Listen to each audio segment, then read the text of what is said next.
তো finally Devdas cinema খাদান 8 সপ্তাহ পূর্ণ করলো। তো আজকে খাদান নিয়ে তোমাদের অনেকগুলো ভালো ভালো নিউজ দেবো, আর এমন একটা লাস্টে বক্স অফিস কালেকশন বলবো খাদান কত আয় করেছে। তোমরা যদি বক্স অফিস কালেকশনটা শোনো তোমাদের চোখ কপালে উঠে যাবে, যা দেবদার ভক্ত বা ভালো বাসবো অ্যাকশন কমার্শিয়াল সিনেমা দেখতে।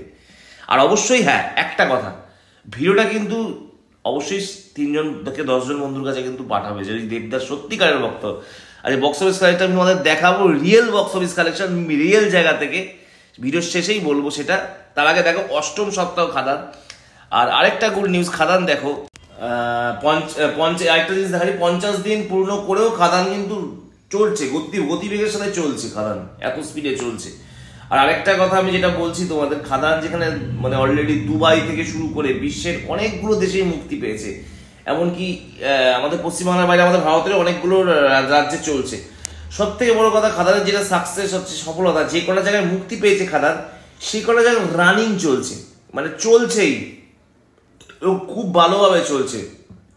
মানে কি বলেন না যে চলছে মানে মানুষ আসছে, ওই রকম না। যেখানে মুক্তি পেয়েছে সেখানে মানে সেখানে বাংলার লোকজন মানে চুটিয়ে দেখে, যেখানে যেখানে বাঙালি থাকে, যেখানে খাদান মুক্তি পেয়েছে, এবং টোটাল বাইরে থেকেও মানে অনেক লাখ টাকার বিজনেস করেছে খাদান।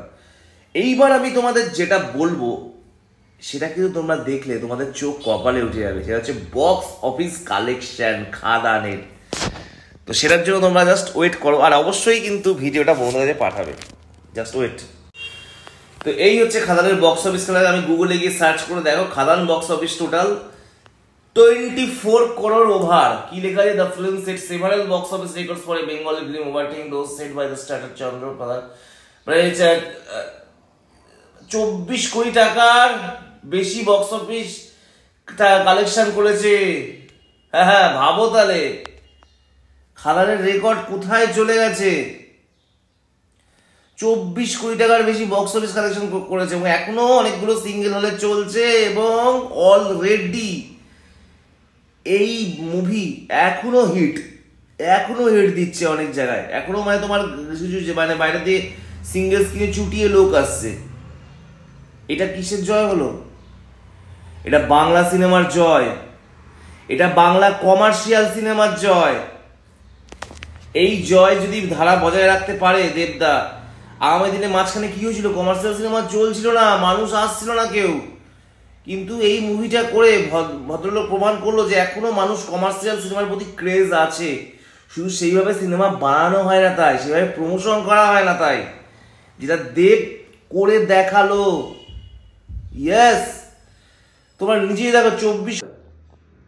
তো লাস্টে আমি এটাই বলবো, কমার্শিয়াল মুভি যেন এইভাবে উঠে আসে, এবং কমার্শিয়াল মুভি যেন এইভাবে বৃদ্ধি পায়। এবং কমার্শিয়াল মুভি যদি না হয় যে কোনো ইন্ডাস্ট্রিটা না পড়ে যাবে। তাই আমি এটাই বলবো যে কমার্শিয়াল সিনেমার মার্কেট অবশ্যই ভালো।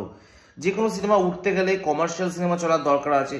কারণ দেবদাকে অনেক কথা সহ্য করতে হয়েছে, অনেকেই অনেক কথা বলেছে, প্রচুর মানুষ প্রচুর কিছু বলেছে, কিন্তু ভাই গুগলে গিয়ে সার্চ করলে যে আসল জিনিসটা দেখাচ্ছে, এর থেকে উপরে কিছু হতে পারে না। আর সব থেকে বড় কথা যেটা, কারণ খুব চ্যালেঞ্জিং নিয়ে সিনেমাটা উনি বানিয়েছিলেন, কারণ এই বাজারে বাংলা কমার্শিয়াল সিনেমা বানালে 1 কোটি টাকা তোলাটাই খুব চাপ হয়ে পড়ছে, কারণ বাংলা অডিয়েন্স নাকি আসছিল না। মাল্টিপ্লেক্সের মানুষ নাকি কমার্শিয়াল সিনেমা, কিন্তু সবচেয়ে বড় কথা খাদানের ম্যাক্সিমাম কালেকশন মাল্টিপ্লেক্স থেকেই হয়েছে, মাল্টিপ্লেক্স থেকেই খাদান। আসল কথা তারপর সবচেয়ে বড় কথা যিশু একটা আলাদা ফ্যান বেস আছে, মানে ওই একটা হিরো যার কোনো হেটার্স নেই। যিশুদা এখানে একটা বড় ভূমিকা পালন করেছেন। তো যাই হোক, আগামী দিনে আমি চাই সিনেমাটি আরও ভালো লেভেলের ভাবে রিলিজ করুক, ভালো জায়গায় যাক, এটাই আমার প্রার্থনা। ভালো লাগলো, আমারও খুব ভালো লাগলো দেখে। খাদান টিমকে অনেক অনেক শুভেচ্ছা। দেবদার আগামী সিনেমা আসছে, তো রবাই যেন রঘু ডাকাত, ও সেটাও নাকি কমার্শিয়াল সিনেমা ধাঁচেই তৈরি হবে। লুকসটা মানে আলাদা লেভেলের করেছে, তোমরা দেখো পুরো মনে হচ্ছে সাউথ ইন্ডিয়ার কোনো হিরোকে দেখছি। লোকটার মধ্যে আলাদা ব্যাপার আছে, মানে সিরিয়াস কোনো সাউথ ইন্ডিয়ান হিরো দেখছি। মানে এখানকার বাংলার হিরোদের মতো একটু ওইরকম না, মানে একটু কিরকম হয় না, সেই ফর্সা থলথলে চেহারা, মানে কিরকম ধবধবে ফর্সা, ওরকম না, মানে বাঙালি মানে ওরকম চেহারা, আলাদা সাউথ ইন্ডিয়ান ব্যাপার আছে দেবদার মধ্যে। মানে মনে হয় যেন মানে কষালো চেহারা, মানে এই ব্যাপারটা আছে দেবদার মধ্যে। যাই হোক, খুব ভালো লাগলো দেবদার জন্য। চলো।